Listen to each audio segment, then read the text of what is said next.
My people, welcome to Hashtag with Nabuguzi Kiwanuka. I am Nabuguzi Kiwanuka, and this is my show where you and I usually unravel social constructs, discuss self-development in line with mental health and everything in between. While at it, I bring you partnered thought-triggering conversations society is silent about. All these are delivered through monologues and interviews with cool people defining life beyond social constructs. This episode is going to be a little different. Instead of me having a monologue or doing the interviewing, I am the one interviewed. The tables are turned. Jennifer Nyakwera, a 2020 guest, I don't know if you guys remember her, a 2020 guest took the host's seat and had me gist you about my life and also answered all questions some listeners forwarded. Who I am and why I podcast are some of the questions I get to answer. Some of you have followed me for years, but a lot of you may not know that I've been in this business of unraveling narratives for more than 10 years. Take a listen.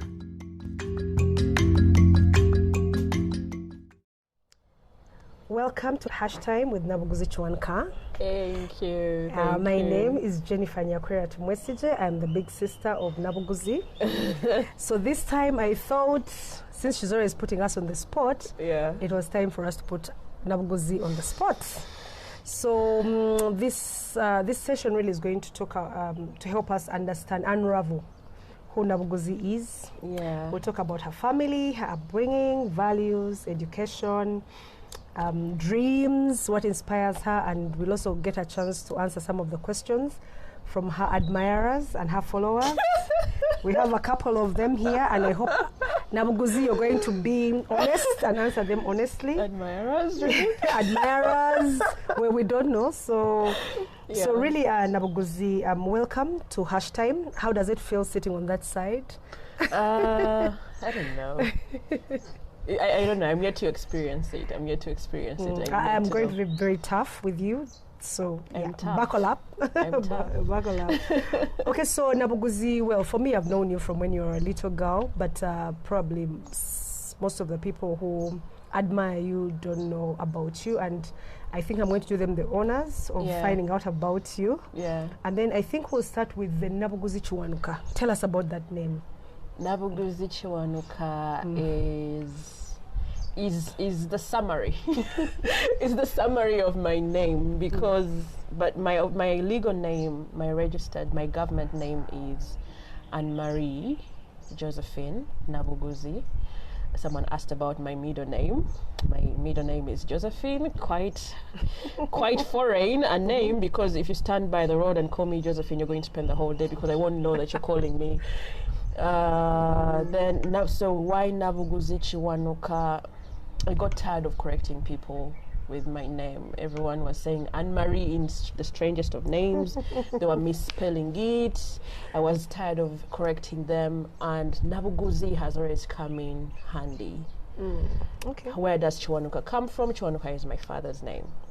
Okay. So Nabuguzi puts me back to the roots, because I'm really Afrocentric. I love everything African. Okay. It really grounds me. It stops me from going with the noise of the Western culture. So Nabuguzi is it, and then Kiwanuka gives me an attachment to my father. To your father's clan, okay. Now that we're talking about... because the clan is Nabuguzi. Oh, okay. But then there is my dad himself. Oh, himself. But then Nabuguzi is a name that my mother gave me. Your mother? Yes. Okay. It's my mother who chose it. Well, she for her, she's been really practical in the naming of her children. I was surprised when she told me that even when my dad was alive, my dad made a list of names from which she picked what she wanted the son to be. Oh, okay, all right. And then, so by the time I came into place, I think they had some sort of a mini meeting of naming me. I was supposed to be Nabagereka. You guys survived. Oh my goodness. You guys survived. This Lord is good. I missed it. You guys survived. How did we? So I was supposed to be Nabagereka, but she said that there was a Nabagereka she knew who was really dirty. So she said no, she won't take that name. And it was before the wave of Nabagereka and the king coming into the limelight. Okay. So maybe if we had the Nabuguzi already in the picture, I would have changed her mind. Taken it. I missed it. So I guess the good Lord was really saving us from all this. So yeah, nothing comes. Our good Lord went through your mother. We praise Him. We praise Him indeed. Okay, so now that we're talking about family and Nabuguzi, tell us a bit about your family, about where you come from. Where I come from. Who you are, who are your sisters, your mother. You're talking about your father. Just give us a bit of a background. Well, I was born at a time when I call it a hopeless time, a time when hope was lost, because I came into the world 3 months after my father's passing. So my mom was still grappling with life. She has to grapple with her mental state and figuring out how she has to survive. And then there is a 4-year-old in the picture, waking up in the morning, greeting her with, "Good morning, mommy. Good morning. How are you? I'm okay. How is daddy?" And she's like, "Dude, he died. How are you asking?" So when she wouldn't respond, he would ask, "Hey, you don't like him? You don't like him anymore because he's died?" Like, can you get serious? So I came into the picture where there was so much mess, and I have 2 elder brothers. I'm the only girl. Grew up as a tomboy. Their names? Ronald Kiwanuka, and then Wagaba Joseph Grace. Then me, the princess. Who survived being called Nabuguzi? Anyway. You guys survived. Yes. Okay. My mother raised us single-handedly. Then, before my father passed on, when he was on his deathbed, they were trying to figure out who the guardians would be. So they outlined from one person from each of their side. And then my dad was like, we need a person who is not a relative. Okay. We need to have an independent person. And they chose Father Mpaji Augustine. So mom opined that they choose him. So when she went to consult with him, he was just open. Like, he did not even hesitate. Okay. I don't know, I need to ask him, how do you just jump into something you're not aware of? It could actually also speak to who your parents were. Because usually for you to accept to be a good parent, for example, just a good parent, you also want to be associated with those people. So I am sure him taking on that role, probably he knew who your father was, who your mother was, and he was proud to be associated. It really comes from that. I would think so. At least that is what I would, I need to ask him. I need to use the opportunity when he's still alive. Yes. So I grew under his arms at some point until he left Kampala to do well. But I'm a little bit glad that he had to leave, because I was going to come up a brat. I was spoiled. Wow. More of a brat than you are now? Just asking. Oh, come on. Thank you, Lord. Yeah, I was going to really turn out into a brat, because I used to dodge school. And he wouldn't mind, because sometimes I really didn't feel like nursery time. Like, really, do I have to go there? And his house was just nearby, so I'd just go and knock. And like, my stomach hurts. I don't think I can manage school. I was like, okay, come through, sit down. The house was already stocked with popcorn, and I loved popcorn. I don't know if I got it from him or he stocked it because of me. I don't know.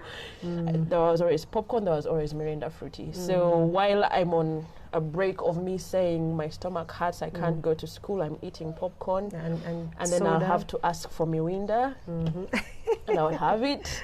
So yes, I came up from that kind of system. My grandmother as well, my maternal grandmother, may she rest in peace, was a major player in your life. Yes. So how? So now you come into the life. Your father has passed away. Your mother is grappling with raising 3 young children. What was your mother doing then? Like, how did she survive? What was she doing in terms of employment, especially to ensure you guys have a good upbringing, really? I wish I could say what she is, what she was then, but I'm going to use reported speech. As she said, at that time she was still a student nurse. And they used to earn, she says, they used to earn 5,000 per month. Wow. 5,000 Uganda shillings. Yes. Which year is this? Which year is this? That's 1993. Wow. Okay. She used to earn 5,000 per month. And I don't know. I don't know. I would have run mad if I was her. But I think what served us with the housing, we had our house erected, by the way, but before your dad passed on? Well, by the time he died, he left it at the foundation level. Okay. So my mom went through the process of getting it until the roofing part. But somehow, as in-laws in the African setting, they started fighting for the house. Okay. So my mom was like, you know what? I don't have to fight for property as long as I have my children. So she left the house for them. Okay. We had to leave, and we went through the smallest of rooms that the hospital could offer the students. Some people didn't want us to stay there because they were really saying, no, how does she come with her children? This is a student's hostel and all those kinds of things. Yeah. But we managed. I think God is great. Okay. There are people in the administration that offered us a better place of residence until she moved into an official nurse of Rubaga Hospital. Okay. Yes. Right. Oh wow. Well, your story is really very touching. Well, I know bits and bits about it. So yeah. So maybe just to say, what are some of the values? You know, like having listened to your mom tell you about all these things that happened. Probably you've also heard a bit about your dad. You know, probably from your brothers and your family.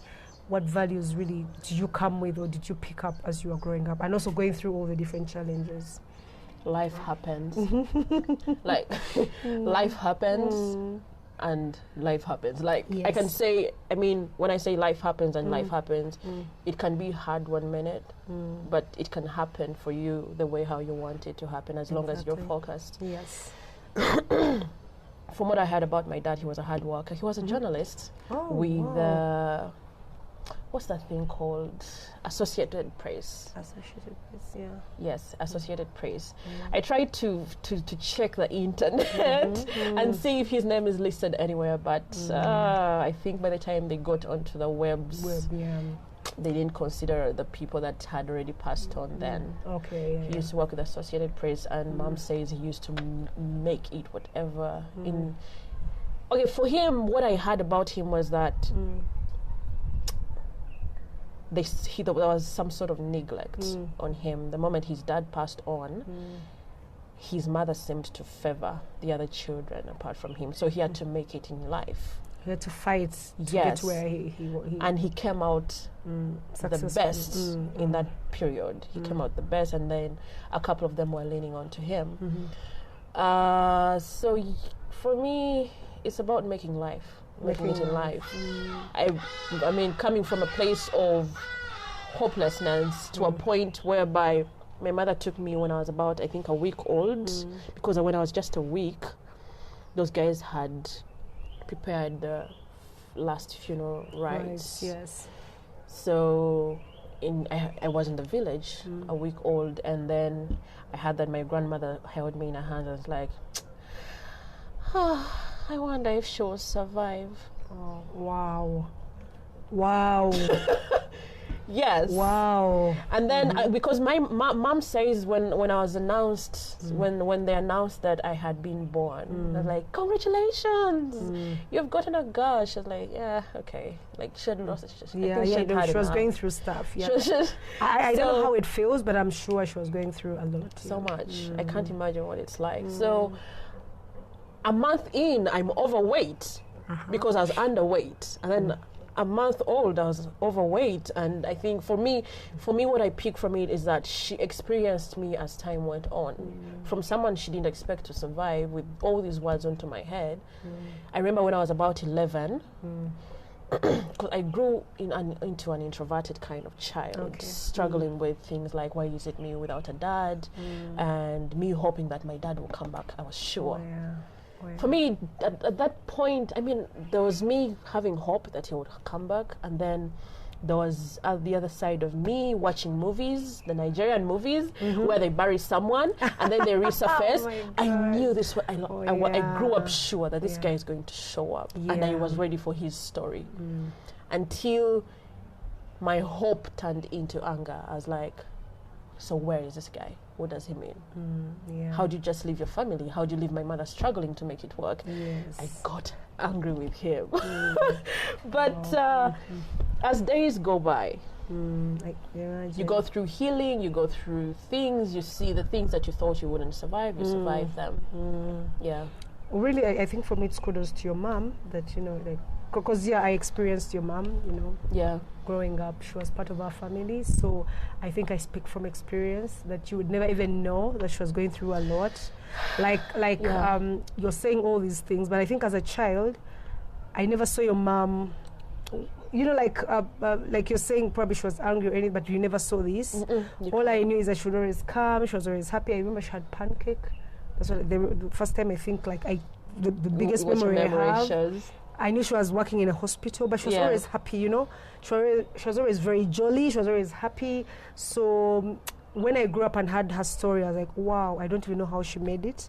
Also, later on, I got to know about how your family, your dad's side, tried to take away stuff from her. And I don't know what I would do. And she was so calm. And then she was a nurse, and you're thinking, she's supposed to be healing people, but yet there's no one to heal her, to be in her life. So it was really like a tough time, and we're really glad that you're here where you are right now. I know. But also now telling me that your dad was a journalist, so I guess we now know why you're into podcasting. You're in the wrong profession. Think about it. Please think about the professions. Honestly, when you speak about the professions, when I was growing up, I was very sure I was supposed to be a doctor. Very sure, because the circles I was in. I mean, I had my mom, and then at some point when my brothers were into specifics, they got inclined into sciences. So personally, I was just all about science. I loved biology, I loved physics, I loved chemistry, but chemistry didn't like me. we failed to connect, but I loved biology, I loved physics, I loved math. Although with math was the jealous kind of love. It wanted all the attention, and I didn't have so much time. There was being the Anna we know, I am sure I did. there was so many other subjects to care for. I couldn't just focus on math. So sometimes I would score an 80 in math, and the other days I'm in 40s, and my teacher would be like, "But Anne, what is your problem?" And we were friends. So considering the fact that you talked about anger, once in a while you'd feel anger. You have a podcast that where you talk about the transitioning into 2021. Yes. You said something about mental health, and the more I listened to it, I was thinking that this must have come from somewhere. Now, listening to you saying probably there's a bit of anger. You're expecting your dad to come back, he doesn't come back. You're watching your relatives probably ignore your mother or not do what. Not even my mother, they were ignoring all us. of you. Do you think that probably also had an impact on your mental health? Would you say so? I believe so, because sometimes, I do remember so much about my life as a child, but there's sometimes when I want to dig deeper, because I'm so much about introspection. Sometimes I want to dig deeper in particular years, but then I feel like I think I was just floating through life. I got closed out at some point because I think I was asking myself questions that I wouldn't find answers to.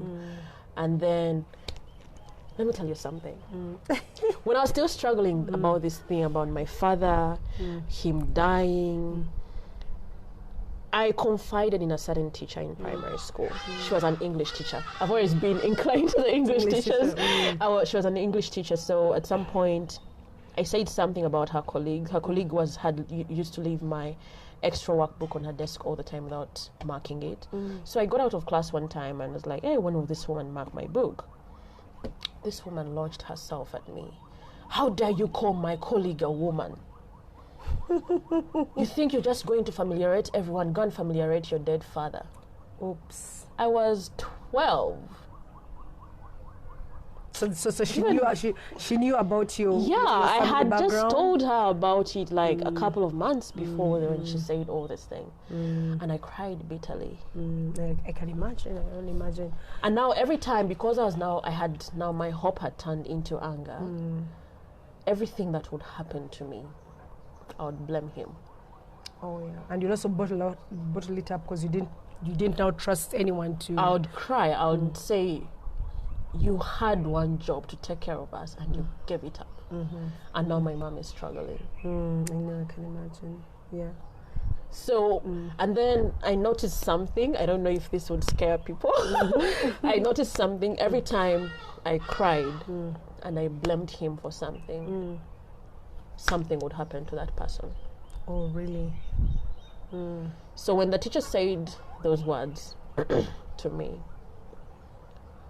I cried bitterly and I was like, maybe I wouldn't have landed in this school if you're around. I would have been in a better school.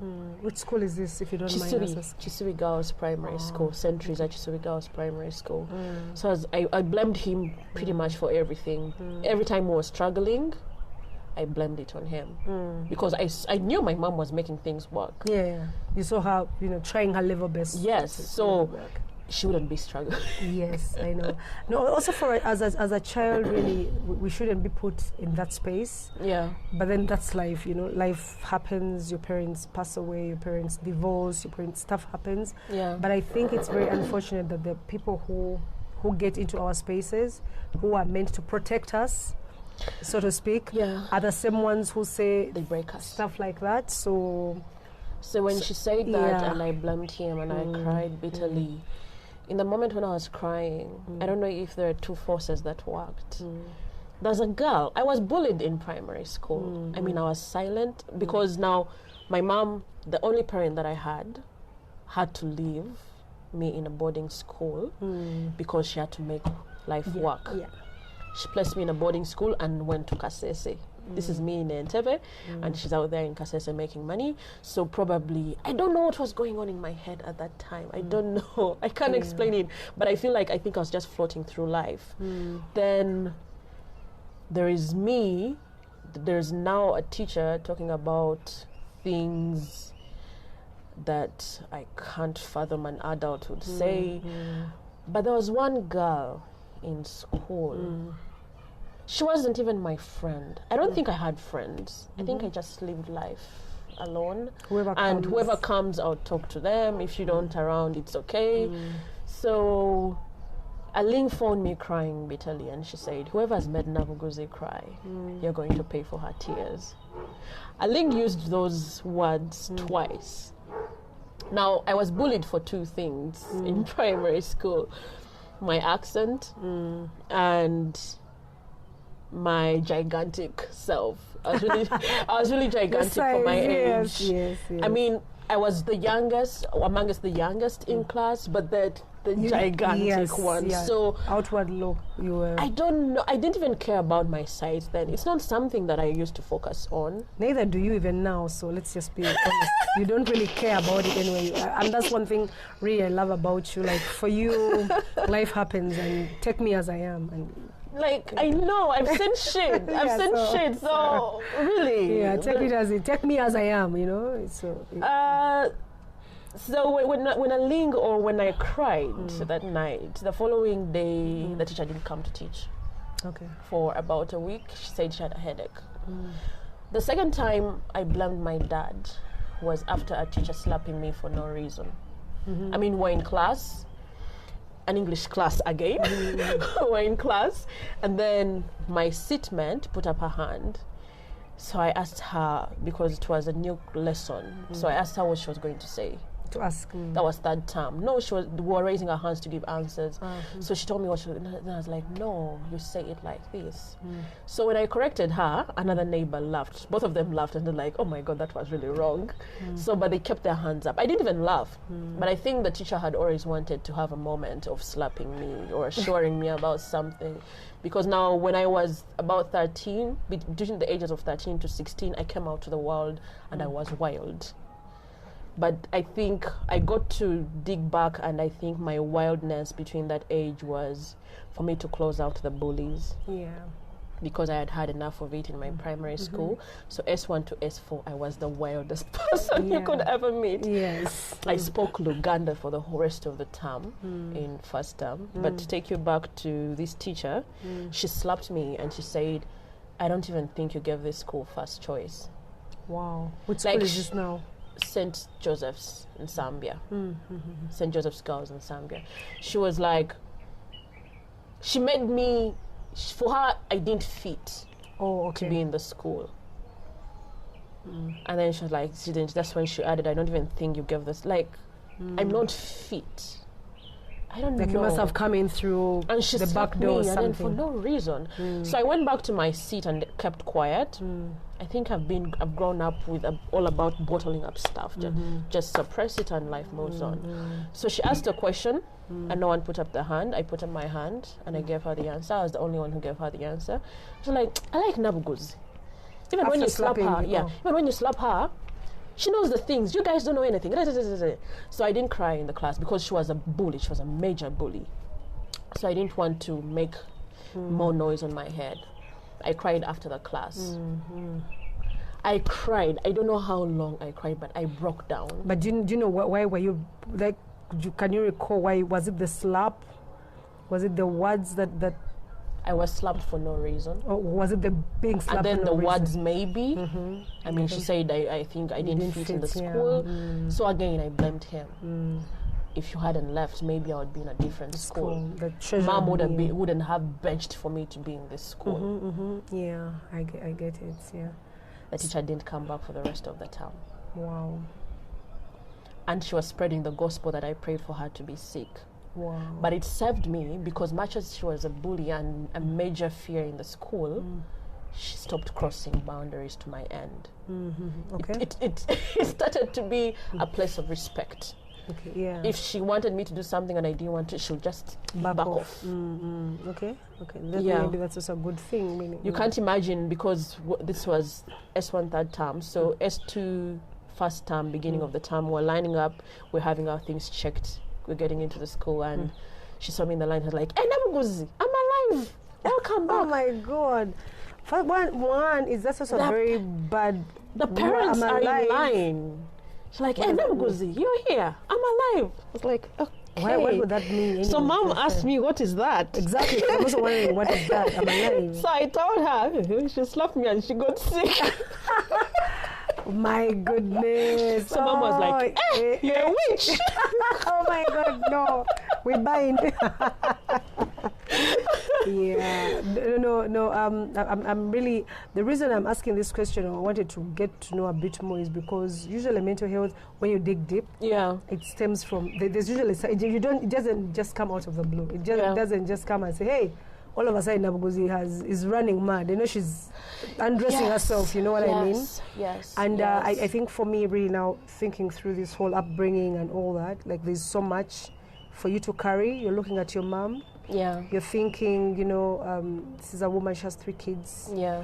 I don't know, I've not seen my father. I see people have their fathers. You know, I'm also now wondering probably what were your brothers thinking about. I don't know. Exactly. And those are conversations we never get to have. Exactly. Maybe it's also time for you to just go have a conversation with your brothers. Yeah. Because you see, mental health could also be in the fact, why did my dad die? You know what I mean? Yes. As a child, why him and not why the other person? So you bottle all that up. Then sometimes you even probably blame yourself. Yeah, I've seen children. This is going off from myself, but in the activism of mental health, in the mental health system, I've seen children of divorced parents blaming themselves. Exactly. I've seen that a lot. Yes. So and it just breaks me so much. We don't still talk.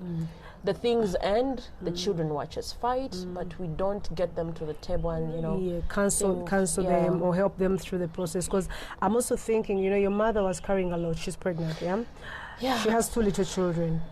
Her husband has died. Her family, the one supposed to protect her, is not where... Actually, if anything, they're turning against her. Yeah. So we don't even get one to counsel your mother, someone who is counseling her just to tell her, you know, all will be well. So your little brothers, probably no one is talking to them. So you come into the world, you find your mother a bit in disarray because she's also trying to figure out stuff. Because she's young, she's a student, she's young. Yeah. Then you come in, so you're finding a whole kind of a disorganized place, and you're thinking, where do I fit? Yeah. No one is there to say, hey, listen.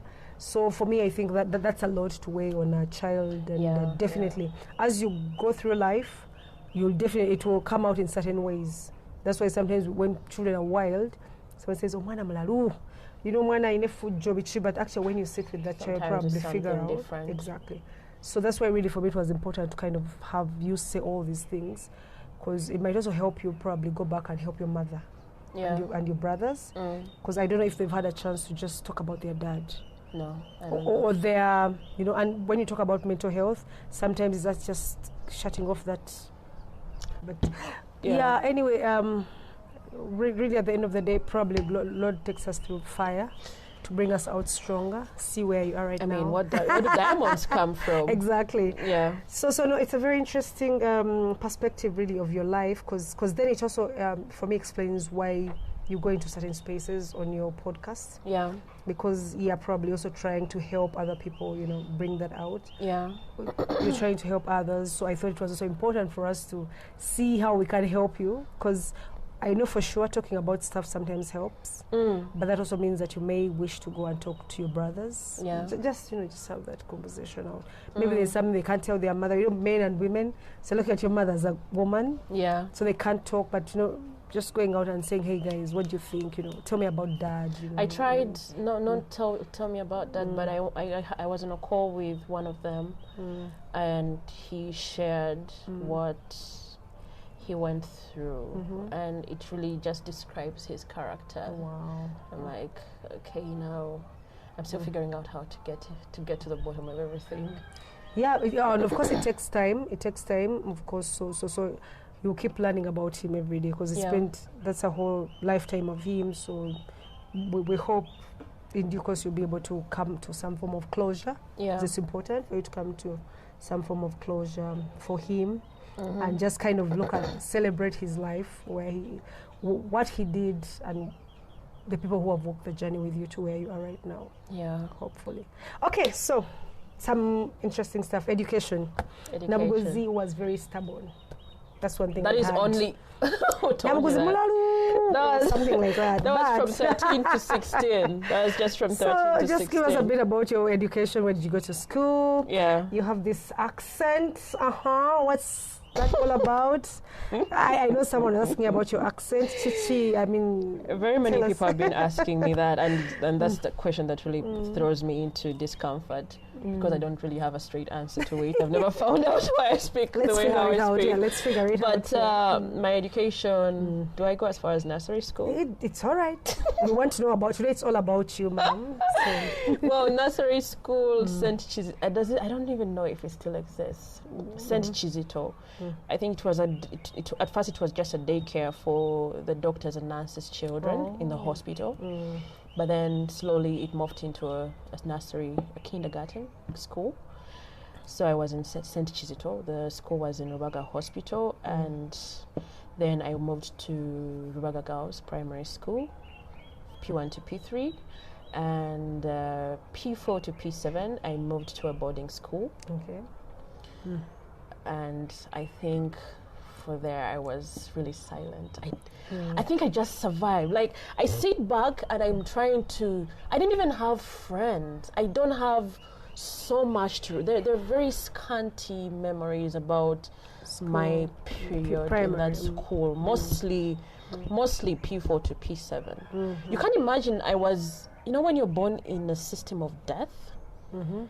In P1, I used to sit by a window, and when I would look out, there was the assembly ground and then the P7 class, and I would wonder if I would reach P7.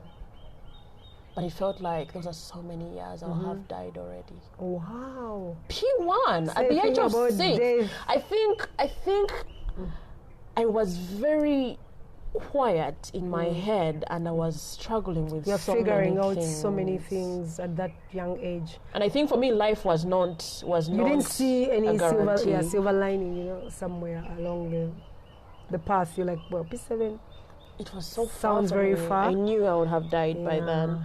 Then was it also probably because you guys were staying in hospitals, so you would also experience death, like people cry? No, my dad passing on and me waiting for him to return, and then his relatives kept dying. So really, death for me, so maybe one day I'll be dead before. Oh, okay. Like, life wasn't a guarantee for me. Oh, wow. So I make every day count.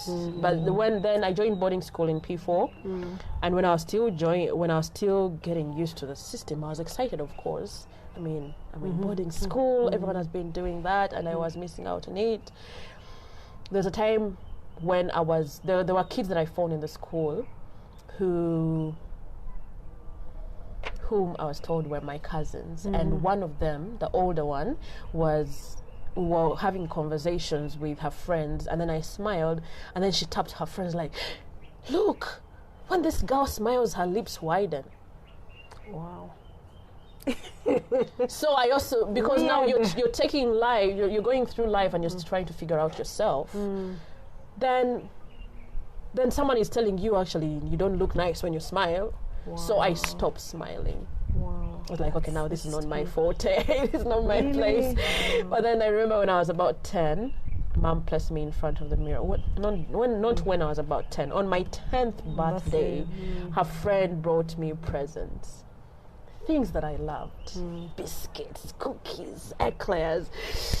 I was happy, really happy to have these, but it didn't show on my face. Wow. But I felt the happiness, but I think my face was just remembered not remembering. That was now a stamp on my brain. I'm not supposed to smile. Because I don't look good when I smile. Yeah, it's not my business. It's not my area to invest myself in. So Mom took me in front of the mirror.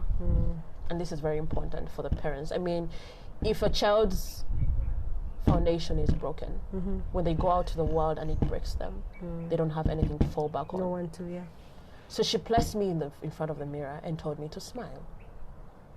It was in the night. I smiled, and she was like, "You see that? That's a beautiful smile." It's not that I explained to her what had happened, but she just placed me felt. I think as a mother, she just felt. She said, "There has to be a reason you why have a beautiful smile." Yeah. But again, it didn't matter. I had already stamped whatever I am. And the world had already judged you or defined a smile, your smile. So then. So secondary, third.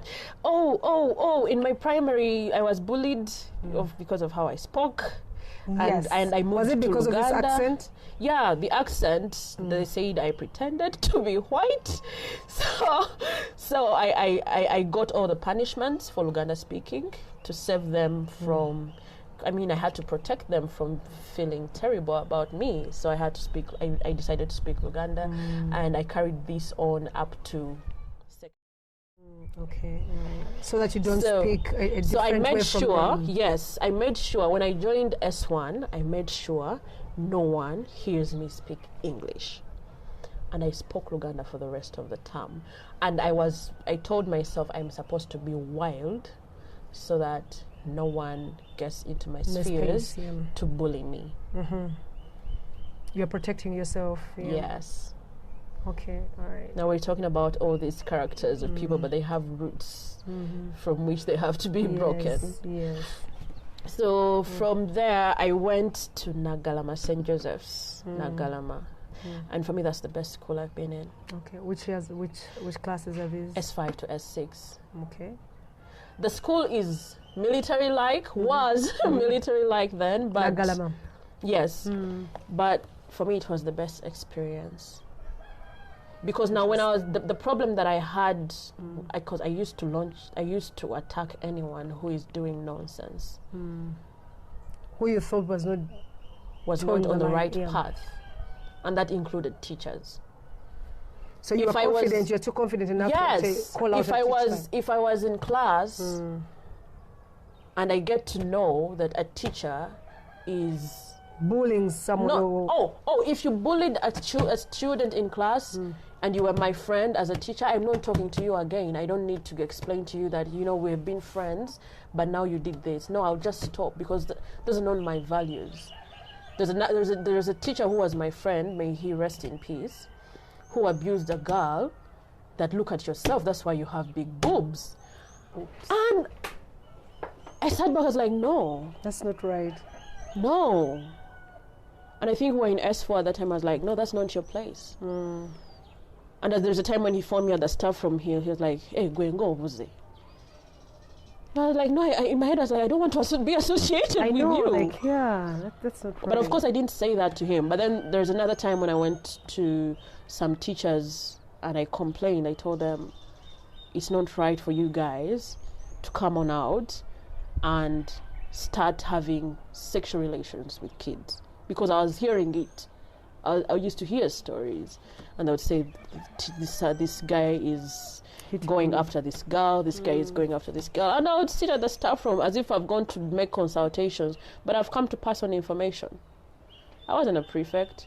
But when I wanted to have change made, it had to be made. Yeah, I know. You don't have to be a prefect. Position and leadership are two different things, so yeah. So, the irony is that people thought I was a snitch? Yes, that's the irony. People thought I was snitching on them, but I was really working hard to protect them from any kind of bullshit. So, I don't know. At some point, I was really offended when I had a teacher review me as someone who is about to stone them. I was offended, but when I told someone about what I was doing, I told an OG about what I was actually doing backdoors, and she was like, no wonder that guy said you were about to stone them, because you were attacking the male teachers. And when I told her the exact teacher that I complained to, she told me he is one of those guys. And I trusted him because I thought he seemed, I hadn't heard any story about him, so I thought he was the right person to speak with. But then... Well, so he was more like, oh my God, if she hears about that I'm also one of them, she's going to kill me or something. I don't know. So maybe in their circles, they went and like, there is this student. So I think this is why this other teacher that I didn't even have any conversations with was like, oh, she's about to stone us, you know her?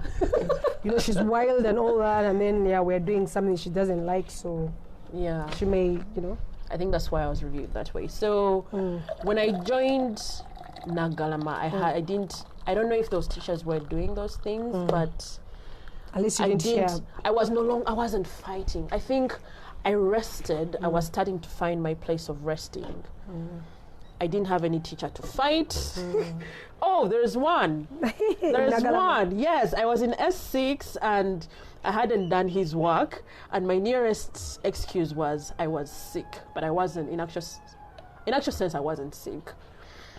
But I got offended when he stood in front of the class and said that if you feel like you want to be sick all the time, you're in a wrong place. This is a school, not a hospital. I was like, all right. So who is winning this? I went quick and had my breakfast, and I went back to class. He was there, and I asked him to escort me to the HM. And he said, why? I was like, I would love for you to tell the HM that I don't belong to this place. Okay. And? He didn't see that coming. I mean, teachers are used to bullying students into silence. He didn't see that coming. He was like, no, Nabuguzi. I think I've just been fighting with the Westerner teachers. Because, I mean, from primary, it was, I don't know what Chiga, and then S1, there was this Adam Chiga, and then senior 6, this Same one. Thing. I was like, escort me to the HM and tell her that I'm in the wrong place. He was like, no, I didn't mean it like that. He had to apologize. I was like, okay, now you know who I am. And I didn't like him. I didn't like him because he didn't respect his age. He was really old, but he was already sexualizing children. My classmates. And for me, it's very easy for me to switch off from class. If you don't respect yourself, because as an adult, I want to pick lessons from you. So if you didn't respect yourself, I was going to really put you in your place. I'm going to put you in your place. I don't care. I'm going to say anything to you because you've not proved yourself worthy. You've lost the respect that I would have given You've lost yourself from the position of adult. You know, you've removed yourself from the pedestal at which I'm supposed to be holding you. So, okay, so when I hear all this, then I'm like, okay, this Nabuguzi really was a lawyer, an activist. Like, you're already an activist in school. I didn't know those words. Exactly. That's what I'm saying. Now that I am asking you, do you now you seeing yourself in these spaces, are you thinking, I was actually an activist, I just didn't know, you know? Because to be an activist, I don't think you go to school and say, okay, so you go through this process, but you just start getting into spaces and start doing certain things that you're like, no, it's not right. You shouldn't do it, you know? And maybe then I go to this question. Did you ever dream about being a lawyer? I didn't like lawyers. But me, I already see you're telling me this thing. I'm like, okay, so I'll imagine. Well, my mom says when she meets my former teachers and she tells them what I do, they're like, oh no, she had to be. Same here. But I didn't. I'm telling you, I wanted to be a doctor, and I was sure. I didn't know what the arts hold. Like, I didn't see life outside the arts field. Yes, I used to ask kids what their parents do, but it was far away from my understanding. The only thing I understood was doctor, everything in the science field. It could also be because you lived within the hospital for a while. Yes. And then also your mother's profession. And her friends that I called uncles. So that means you're surrounded by... They were the only people that were inspiring me. I didn't draw any kind of inspiration from anyone in the arts field. Yeah, but then I see you, even if you're being inspired this side, then you get into school, you're like, no, this is not right. Yeah. I need to give it to this person. They shouldn't be doing this to a child. So I automatically, in my head, I was like, that's why she's a lawyer. So I'm asking, did you ever dream about being a lawyer? And you're like, no. I didn't. I wanted to be a doctor, and I'm like, wow, how life changes. Yes. Oh, how did it even happen? How did everything just flip? I got credits in my O level, and I was supposed to switch schools because I was expelled. Do tell. There's no way I'm letting that go. I was expelled. Well, it wasn't something big, but it turns out I had been on the list of, is it called probation? I don't know if it's supposed to be probation, but on the academic side? After me, no. Discipline. What are you talking about? Academics, I wouldn't be expelled. Activists are very cantankerous. So I was told that after me getting expelled, this is when I get to hear all these things. I mean, even the person that was supposed to expel me was heartbroken. She loved me, and I didn't know. But I think there was a sort of exchange of energies. This was the deputy in charge of discipline in the school, and she was hated by almost the whole school, but I loved her.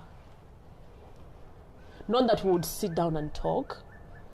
I would just see her walking on the compound, and I'd be like, oh my God, you feel good. Woman, I just love her so much. And I didn't know why I loved her. Are there certain traits? And yet she was the only person. I mean, she would get on the assembly, and she had those big ass eyes. And when every teacher is addressing, when almost every teacher would be addressing the assembly, almost everyone is talking. But when it would get to her, she used to stand in a certain spot. So when it would get to her, the whole assembly had to turn where she is, and it would be silence. If there was a corner that was making noise, she would just look there with her big eyes. And I would wait for the silence, and it would fall. I'd be like, woo! I love you. She would own the space. Yes, she was respected. Nice. And I was also sickly, and teachers used to fear beating me. But that chick, she would beat you. Yes, she had no. She would be like, please, that nonsense you don't bring, huh? She would be like, because at the time when I attended, I was placed in front of the disciplinary committee. I had never attended morning prep, so I didn't know who was taking notes of all these things, the prefects. So I got into the disciplinary committee, and now every teacher who was passed the Ken to was just passing on. They was scared of beating me because I was sickly. If a day passed without me taking a tablet, woo, God is so good. So teachers feared to beat me. So she got up from where she was before the cane reached her. Like, give me that stick. Come here. and gave it to you. No, for me, she was like in the picture of my mom, because my mom is a no-nonsense person. I'll give it to you. So she was like, come here. I crawled to her. It's like, do you feel anything? No. Do you have chest pain? No. Do you feel cold right now? No. And by the way, I couldn't tell lies. Me, I was not the kind of person who pretends that, no, I am an asthmatic. No, I don't fake. If I don't feel it, I don't feel it. So like, lie down. She beat me. And you didn't die. I didn't die. I didn't die. And I bet that she was like, what? I didn't die. I mean, even the lion of the school couldn't beat me. Actually, when I got into the disciplinary committee, I went and knelt next to him, and he was like, Oliwano, you are here. Like, okay, right, nice. So nice that someone had to bring, to at least make sure. Yeah, to keep me. Pain. Yeah. So, but then, I was also very prayerful in that moment. And one time I was going through my prayer book, and I found a prayer that was talking about that if you place it in the hands of a newly born child, the child is protected from evil, and maybe the mother doesn't also take. If the mother goes into the delivery room with a prayer on the side, or when they are reciting the prayer for her, she doesn't take long in labor. And she was pregnant. So I wrote down the letter to her. That was the following day. Like, I didn't care. She came. I never used to hold grudges. For me, I knew it. My mom molded me in a system of, if you're being punished, there is a reason. Because for her, before she would punish me, she would first make me recite.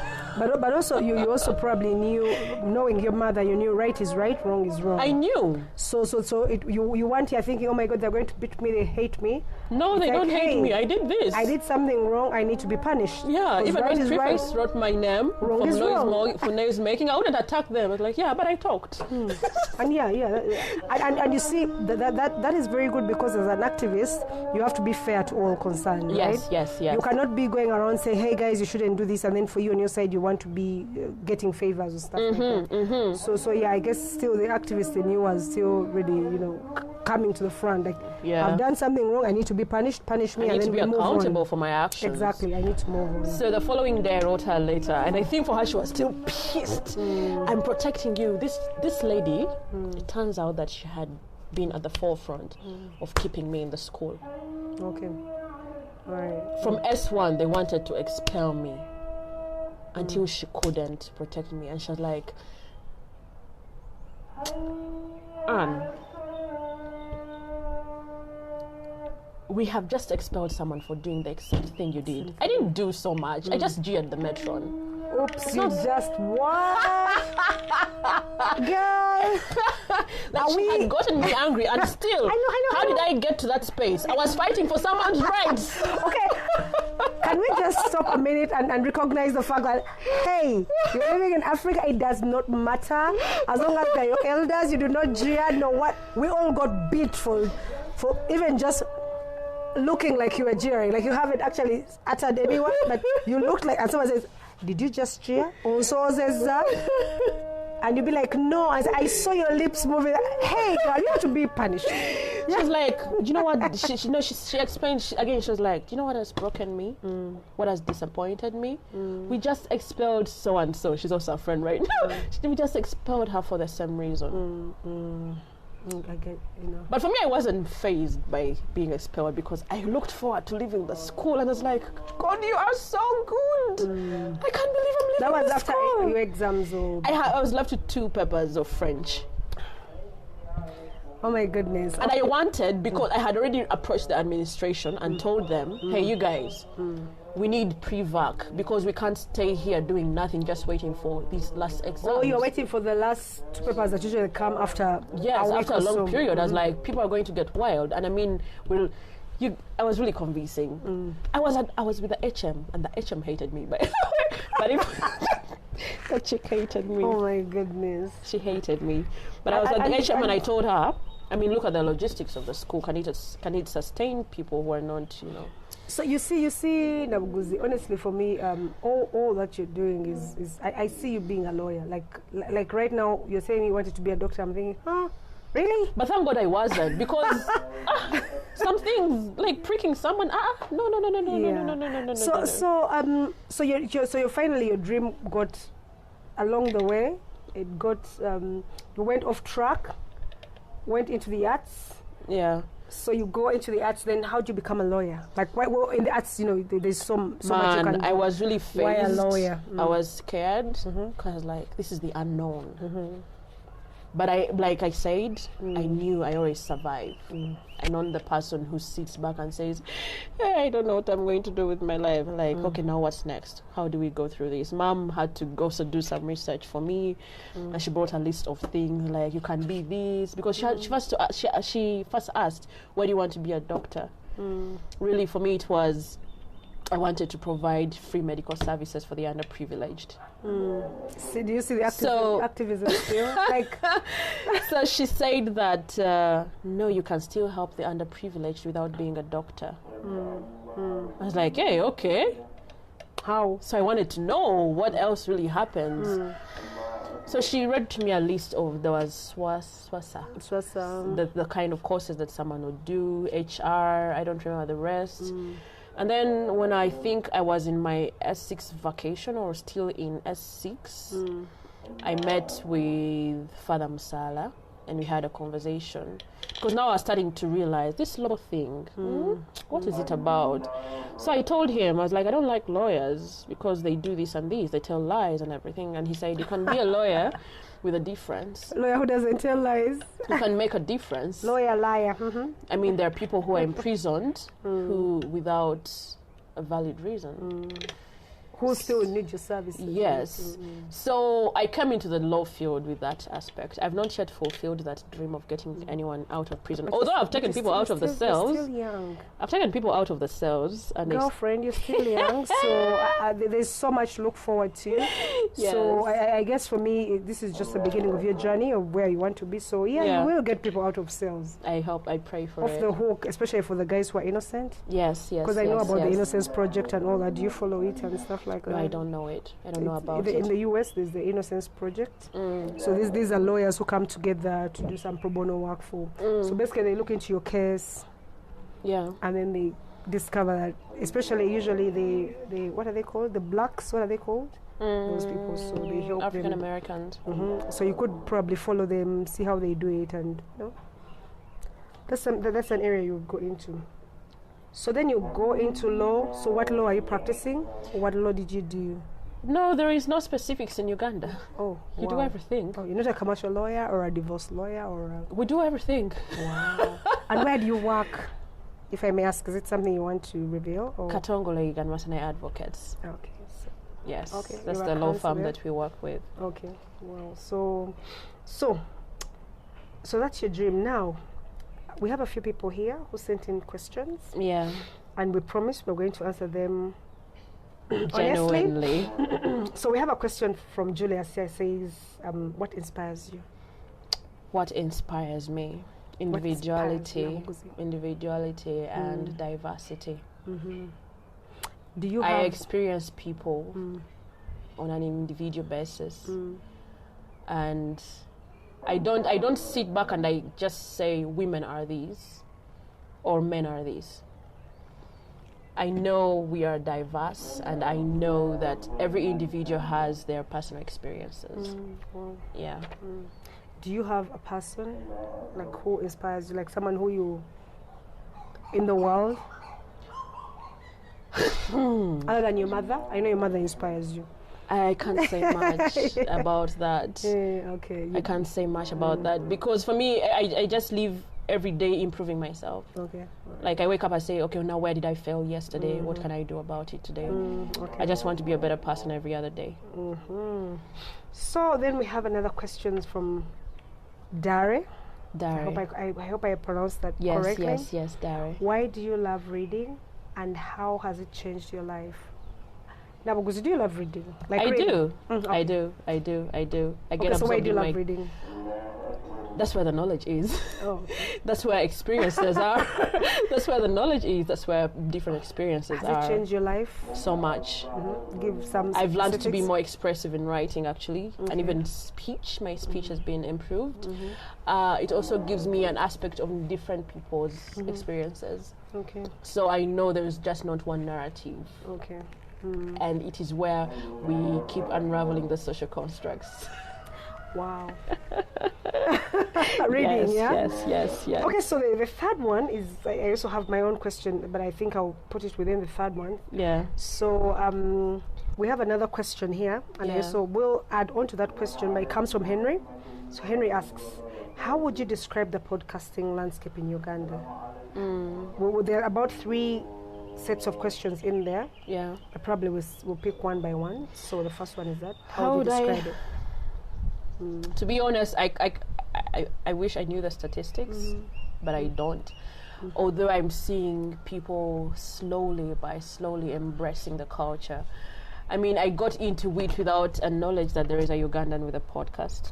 Okay. But I'm getting to know more people with podcasts in Uganda, and I've been consulted about how to start by a few people. They ask me how I do it. I'm like, hey, you just do this, you know? And they're willing to work through the process and get their podcast published. So it's still growing. I don't know if I've answered the question. Well, and I think really for me it's because in Uganda we don't do a lot of statistics on stuff, general stuff. Yeah. So, yeah, I imagine. But I think, for me personally, I think it's something that is growing. Yes. Like now I follow podcasts. And also, just a secret, because of you, I also downloaded Anchor. I also started now reading about podcasting. So thank you very much. Yes, you're welcome. I've always listened to podcasts and all that, but I've never really. I always thought it was for people, for other people. You know, like it's huge. Like, you have to be up there. You know, like then you come here and then I'm looking at you and you're doing this podcast and I'm listening to it. I'm following it. I'm reading your stories. I'm like, okay, this is quite easy.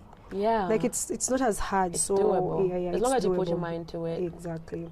And I think it's also really another opportunity for us to put stuff out there without expecting to go to a radio station or a TV station. Yeah. So anyway, still Henry asks, what's your journey been while at it? How have you found this whole podcasting thing? It's hard being a creative. it's welcome it's to real world. But to be honest, I jumped all into it, ready to test the waters, because that's me. Like that's just me. I don't know something, but I just jump into it and I figure it out from there.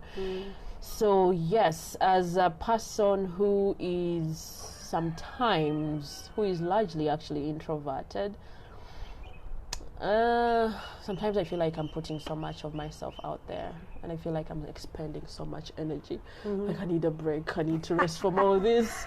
And then at the same time, has it been exciting for you? Yes, because I'm doing what I love to do. Okay. I mean, I'm the kind of person who might sleep even at 4 a.m. preparing content for people. Wow. Because I feel these are subjects that we are having on there are things that people are supposed to hear. Okay. These are things we are supposed to be talking about in society, but we are pretending not to see them. So, or probably no one was paying attention. No one. You know, usually there's someone that steps out and says, "I will do it." Maybe just. yeah. And we know we are. I don't want to say we actually pretend, but we are into this culture of suppression. Sweep it under the rug. Yes. Just don't say anything. Let it be. Yeah, let it be. Don't touch that. Don't rock the boat. Usually they say do not rock that boat. Yes. Like, you know. Yeah. Don't do it. Don't do it. But no, these are things we can't pretend away from. These are things affecting our people. And you don't just wait for it to get into your house for it to matter. I get what you mean. Yes. So maybe I would just say a follow-up question on that is, how easy was it for you, for you to come up with the topics, then also to decide who should handle the topic, then also how easy was it for you to get them to accept to come, for the podcast? One, the topic, how do you come up with the topics? Yeah. Then also deciding who, like Jennifer should be the one to handle this part, and then how easy has it been for people? How responsive have the interviewees been, to come to the podcast? Well, how is it easy for me? It's very easy for me to come up with the topics because I'm very introspective and very attentive to what's happening around me. And I've always had these conversations with people. I mean, you're going to be in my inbox. You're going to be ready to answer some questions. I'm going to ask you random questions. It's not all about who is wearing the Louboutin, which is the current Mercedes-Benz around. I'm going to dig deep into your society. I usually ask my friends questions like, who are you? So who is Jenny? Or who is Anne? I want you to tell me beyond your work. Like, there has to be something about you to tell. There has to be a story that you want to come out. Yes. So if someone is open to having these conversations, if they hint on something in our chat, like, hey, how about you come do you mind coming onto the podcast? Like, sure. I love. So has it been easy, like, for people to agree to come? Because, like, for me personally, if I was to venture, that's my fear, is would people be willing to come and open themselves up? Because really, people don't speak. Yeah, but we're getting out of the culture of silence. Okay. We are getting into the culture of the no. I mean, people are now reading terms and conditions. Oh, yes. People are reading the license agreements. We're shifting the culture. Are we? We are. I mean, people are dragging Surfboarder currently. Yes. People were dragging WhatsApp for the privacy settings. We're getting out of the culture of silence. People are coming out and speaking, and they want to be heard. Let me tell you something. We are tribal as human beings. We want to live in a tribe, and no one just wants to sit back and follow everything. We have minds of our own. And we would love to be heard. Even the most introverted person wants to be heard at some point. At some point, yes. It's a human thing. Yeah. For some people, they get to say, hey, I'm going to come through, and then they cancel on you at the last minute. Sometimes it's really disappointing, but they have reasons which we have to be respectful of, because 1 minute you might feel you want to do something, and the next you're like, or something comes up anyway. Life happens. Like, I can't manage. Not life happens. They just withdraw completely. They're like, no. I don't want to be doing that. Yeah. But then you get to accept that you're like, we experience life differently, and not everyone wants to be out there. Actually, probably that also answers part C of Henry's question, because he was asking, what advice do you give someone who wants to venture into it? Jump into it and figure it out. I'm not, when you sit back and say, I'm preparing myself, preparation never ends, because even now, just get started and figure it out from there. I mean, even for the jobs that we get, you get to learn on the job. Okay. There are things that you find complex, but you have to figure it out. I mean, Google is personally, I think I have a PhD in Google. Like, everything is there. There's an advert called Google is your friend, and honestly, that's the best advert ever. Because honestly, Google is your friend, right? Yes. and non-pretentious. It's going to give you the answers as you need them. And it's up to you to make a decision on how far you want to go. Yes. Now, this one is really mine. I threw in this following up on Henry's question. Yeah. How did you come up with the name Hashtime?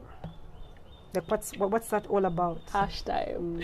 Well, we're in the culture of hashtags. One. Oh. And I found it very easy to come up with hashtime, hash itself, but then hash as a word means talk about or review.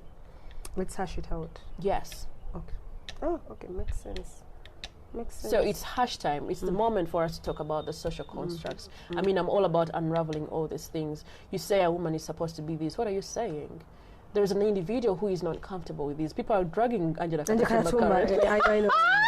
They're dragging her for her individuality. I think you need to do a podcast on that. Like, I know this is off topic, but really for me, like, the things that you're talking about, I think those are things that we need to be talking about. People judging you and putting you in spaces. They are, because you're not in. But you know what? You know what's really funny? Most people are dragging her because she has come out to speak. Exactly. And yet we have so many people who are not comfortable with those things. I know you. Your sister here, right here. I know you. Like for me, when she said that, I was like, duh.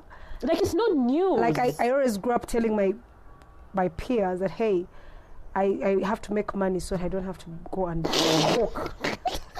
And always people are like, oh, what do you mean? And I'm like, hey, if I have the money, then I can afford to have a chef cook for me. So, I don't see anything wrong, but I think this is, this is for me a topic that I would want you to probably bring Katatumba on, if you can, that is, and I'll listen to it, because for me, I'm one of, and trust me, one of the things I've also realized is that there's so much noise going on, and then there are people who actually support a certain subject, but you just keep quiet and let it be. They're not confident to come on out. No. Sometimes it's also a waste of time. Like, I didn't even, usually I argue and debate about issues. Yeah. I saw myself, I wanted to type, but then I looked at all the guys who are talking. I was like, is it worth it? You know what I mean? Yes. So I just said, you know what? It's not worth it. Let me look for something else to waste my time on. Yes. So, back to topic. We went off a bit there, but I think that gives you a topic for a theme for your next podcast. And trust me, I'll be ready to listen to this, and probably bring through a few. Let it be in a debate form where one is saying it's okay, it's not okay. Yeah. So we have a question here from Kabeja. She says, do you give your friends free money? I would love to listen and see, because being money? A friend, What is free money? Well, maybe we'll let Kabeja. She's not here.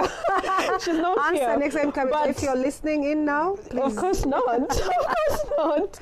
But if you're deserving and I have it, why not? But why would I give you free money? What is free money? Yeah. That's where the complexity is. Good question. Good question. Why would I give you free money? Because I also don't get free money. Why would I give you free money? What is free money? And free stuff is not free, actually, if you think about it. Yeah, she's triggered a recollection. I have moments when I have, I think I do, when I have the money, and I don't know maybe about I say why.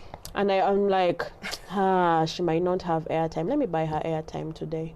And I'm asking, and I don't know about this why. You have very money. Much, Kabeja, please. You have money. You have money. You have money. I'm supposed to be asking you for the money. Okay. So I think I do.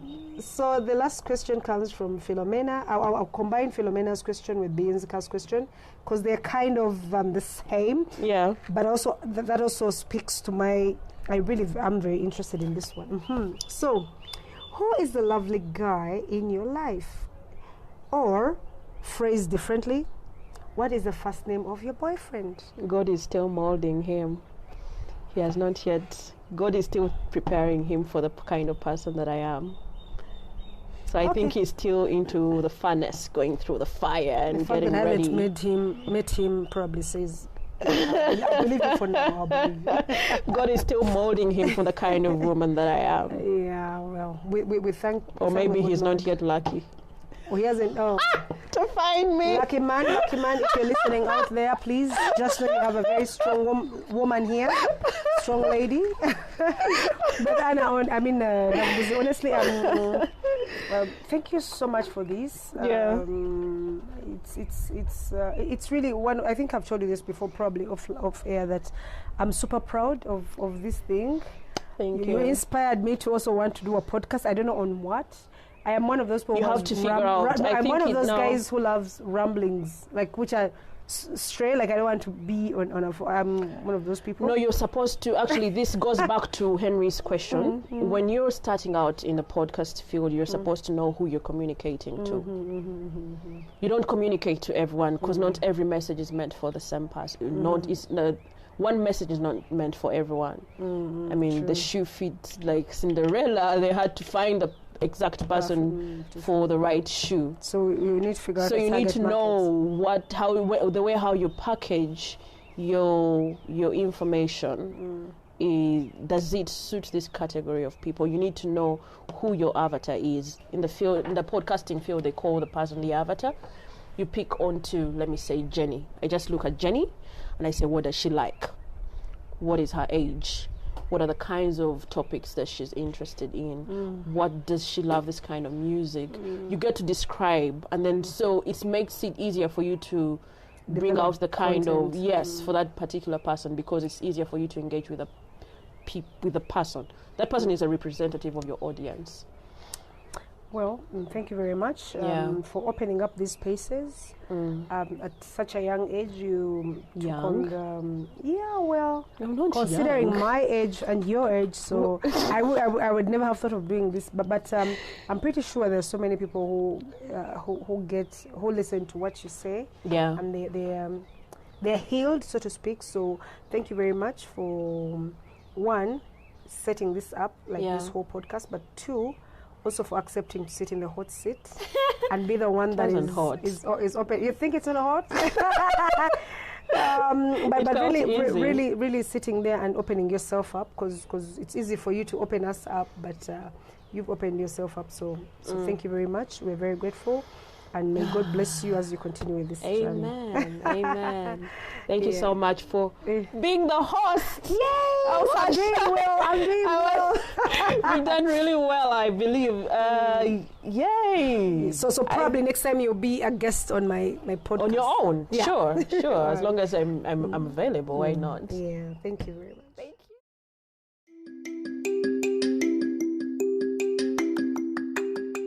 Woo! You have come to the end of this episode, and I can't thank you enough for sitting through my story. Bambi. For some reason, it felt scary putting myself out there, but I think it's only fair that I now know what it feels like for my guests here on. Next week, we're having a distinguished guest taking us through... Just make sure you're subscribed in your podcast platform of choice so that you don't miss out on any of the upcoming episodes. And as the episodes come about, feel free to share your insights about what connected with you from the published conversations. On social media, we are at #with Nabuguzi Kiwanuka on Facebook and Instagram. And on Twitter, our handle is at HTNK Podcast. HTNK is all in caps lock and podcast is in small case. Catch you on the next episode.